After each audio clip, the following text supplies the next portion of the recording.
Hi hello friends, welcome. எல்லாரும் எப்படி இருக்கீங்க? இன்னைக்கு நம்ம காலிஃப்ளவர் வச்சு தேங்காய் போட்டு ஒரு பொரியல் பண்ணலாம். இது ரொம்ப நல்லா இருக்கும். ஈவினிங் ஸ்நாக்ஸாக கூட சாப்பிடலாம். சூப்பராக இருக்கும். கொஞ்சம் தண்ணி ஊற்றி உப்பு மஞ்சத்தூள் போட்டு இது வேக வச்சிடலாம். கொதிச்சா மட்டும் போகிறோம். நல்லா தரத்தரான ஒரு 10-15 நிமிஷம்லாம் கொதிக்க விடாதீங்க, ரொம்ப குழஞ்சிரும். நல்லா கொதிச்சதுக்கப்புறம் ஆஃப் பண்ணிவிட்டு ஒரு மூடி போட்டு 5 நிமிஷம் அப்படியே விட்டுருங்க. அது நல்லா வெந்துடும். இது காலிஃப்ளவர் பூ அப்படிங்கிறனால சீக்கிரமா வெந்துடும். இப்போ நம்ம ஃபில்டர் பண்ணி எடுத்துக்கலாம். ஓகே, இருக்கட்டும்.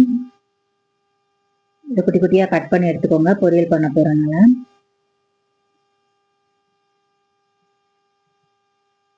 நல்லா வேக வச்சிருக்கனால நல்லா ஈஸியாக கட் பண்ண வந்துடும். கொஞ்சம் சூடு ஆறுறதுக்கு அப்புறம் கூட கட் பண்ணிக்கோங்க, ஒன்றும் பிரச்சனை இல்லை.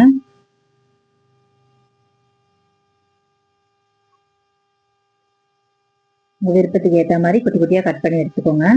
ஒரு கடாய் வச்சுட்டு 1 டேபிள் ஸ்பூன் ஆயில் ஊற்றிக்கலாம்.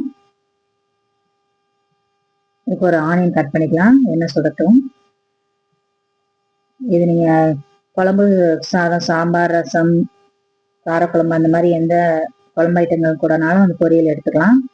இல்லை ஈவினிங் நீங்கள் செய்கிறீங்கன்னா ஈவினிங் செஞ்சு சுண்டல் சாப்பிடுவீங்க இல்லையா, அந்த மாதிரி இது வந்து அழகாக சூப்பராக செஞ்சு அப்படியே சாப்பிடலாம். ஒரு கிணத்துல போட்டு அவ்வளோ நல்லாயிருக்கும்.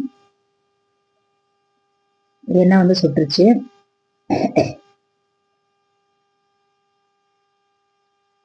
கடுகு வெடிச்சதுக்கப்புறம் காஞ்ச மிளகாய் போட்டுட்டு கொஞ்சம் 1/2 ஸ்பூன் ஜீரகம் போட்டுக்கலாம்.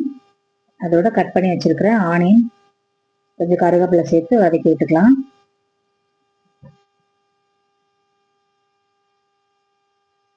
எண்ணெய் ஐட்டங்கள் சாப்பிட்றத விட இந்த மாதிரி பொரியல் மாதிரி செஞ்சு ஈவினிங் டைத்தில் சாப்பிடுங்க, நல்லாயிருக்கும்.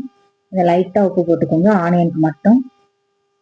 ஏன்னா ஆல்ரெடி காலிஃப்ளவர் நம்ம உப்பு போட்டு தான் வேக வச்சுருக்குறோம். ஸோ ஆனியனுக்கு லைட்டாக உப்பு போட்டுக்கோங்க போதும். அதனால கிண்டிட்டு ஒரு நிமிஷம் அப்படியே மூடி போட்டு வச்சிடலாம். ஆனியனோட சேர்த்து மிக்ஸ் ஆகட்டும். ஒரு மூடி போட்டு ஒரு நிமிஷம் மட்டும் வைங்க போதும். அவ்வளோதான். இது கூட ஒரு 2 கைப்பிடி தேங்காய் போட்டுக்கலாம்.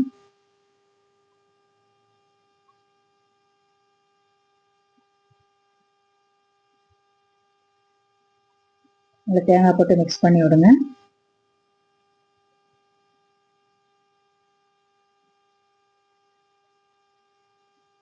இருக்கட்டும். ஸ்லோ ஃப்ளேமில் வச்சுட்டு ஒரு 2 நிமிஷம் அப்படியே விட்டுருங்க.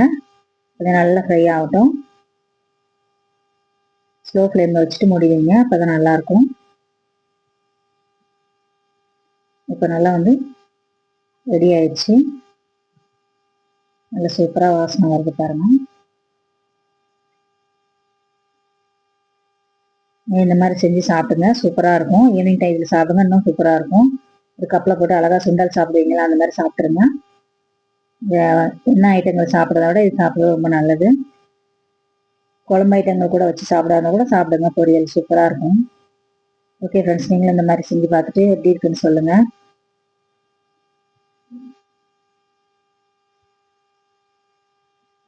தேங்க்யூ.